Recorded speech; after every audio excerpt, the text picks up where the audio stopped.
Isfahan is admired all over the world for its breathtaking architecture and unique handicraft.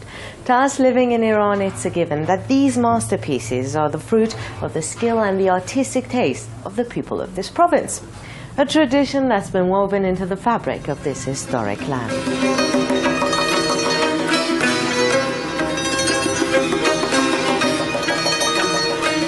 Weaving continues to be an important craft in Iran. For thousands of years, weavers have used this land's abundant foliage to produce useful and sometimes unique products that are both beautiful and practical. Even though the art of weaving isn't as sought after these days as it was in the past, it's still regarded as an intangible heritage. One type of basket weaving that can be seen throughout Isfahan, especially in the nearby city of Najafabad, is Arghavan Bafik.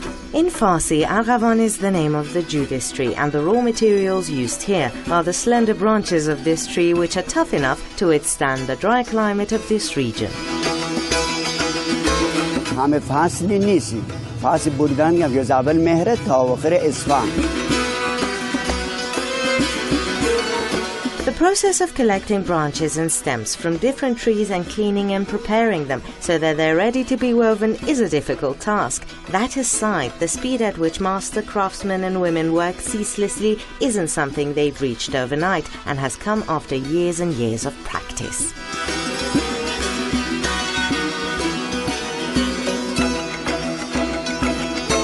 Thicker branches are used for the handle and base, and the more slender ones are used for the bindings. Keep in mind that not any tree branch can be used to make these baskets either.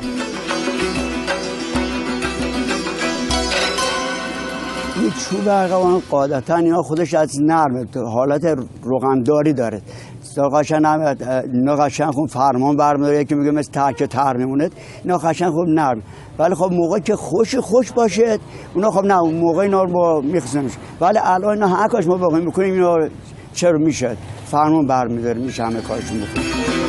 You start off with a few branches and add more as you proceed, using basic weaving patterns to interlock them together. You should add a considerable amount of pressure as you bend the stems while keeping a tight grip on the finished sections so that they won't come loose. As you can see, this isn't easy.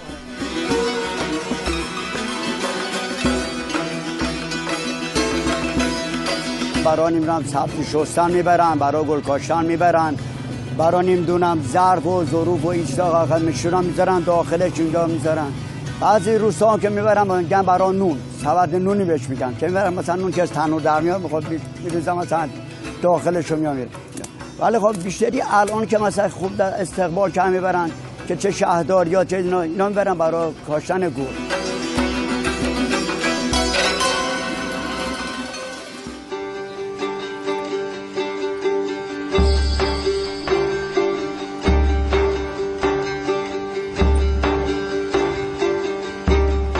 There are some professions that simply don't get the recognition that they deserve, just like locksmiths who've been specializing in every single aspect of locks for ages, but have slowly lost their popularity with the arrival of electronic locks. But I guess we can all agree that locks, and therefore locksmiths, have been an inseparable part of our lives, providing us with that calming sense of security.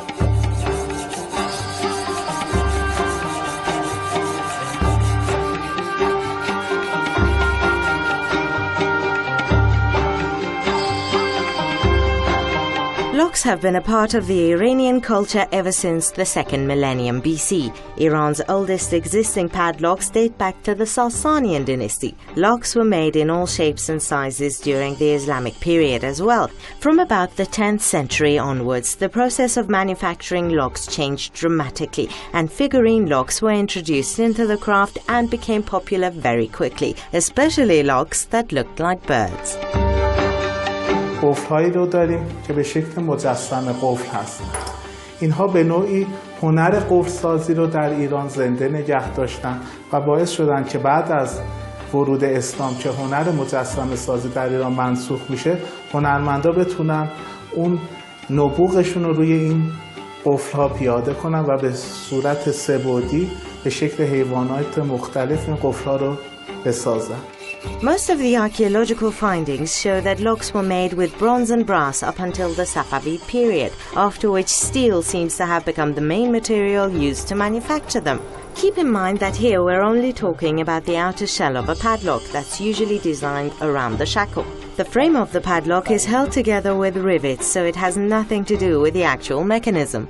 مواد اولیه استفاده برای قفل سازی سنتی فولاد خامه که ما اون شکل مورد نظر رو فولاد خام حکاکی میکنیم و بعد به وسیله اره فلزبر قسمت‌های اضافی اون رو برش میزنیم.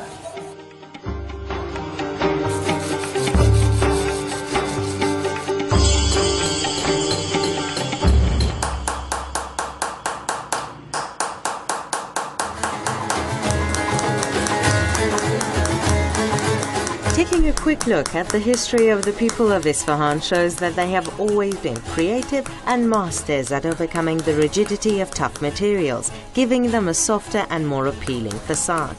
Qalamzani or metal embossing is another trade that has been practiced in this region for centuries, to the extent that this province is now regarded as the center of the traditional Iranian art of Qalamzani. و انواع فلزات هم میشه قلم زد بجز استیل اصل اگه باشه سفته قلم توش فرو نمیره، ولی طلا، نقره، مس، برنج و هر نوع فلزی رو میشه توش حکاکی کرد، قلم زد و به نفع احسن ارائه داد. The art of Qalamzani in its rudimentary form dates back to about 3,000 years ago. Primary designs, which are mostly beautiful floral and wildlife motifs, are drawn on a sheet and then traced on the metal using a pointed chisel.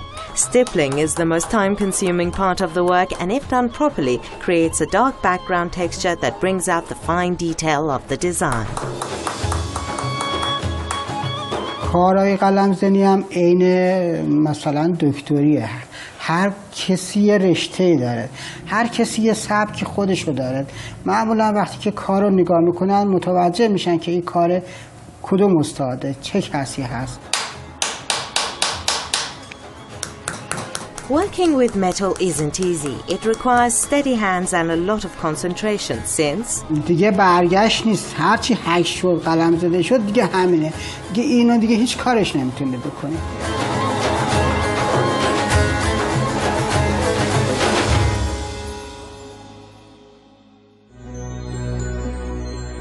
hard, rigid, and this time sharp. Yet again we see a master craftsman working on metal. The traditional art of making handmade knives has been practiced in this region for almost 350 years. The handle of these knives is made from horn. First, the horn is heated to give it the flexibility that it needs to bend it in half, creating a small wedge to hide the sharp side of the blade after it's attached. But that's the final phase. Before that, the handle needs to be carved out of the rugged horn and the surface needs to be buffed and polished. Different designs and carvings are added to the blade and the handle. Sometimes oyster shells are worked into the handle and sometimes brass and silver are used. The blades are usually decorated with simple line carvings and the name of the craftsman who's made it. The more delicate and detailed the knives are, the longer it takes to make them. سخت‌ترین بخش کار اون است که آدم زحمت رو بکشد تا آخرین مرحله دسته چاقوش بشکند. این سخت‌ترینش. After you spend a long time in a single profession and master all the tricks of that trade, the amount of time you spend on a single item doesn't matter anymore. What makes the entire process satisfying is holding that eye-catching finished product in your hand, knowing just how much love and passion you put into making it. Wouldn't you agree? Knives are made in other parts of Iran as well, but some say that the sharpness of Najaf-Abadi knives rivals none other in Iran. There's also another saying that rings true, that the people of Najaf-Abad have learned the language of metal.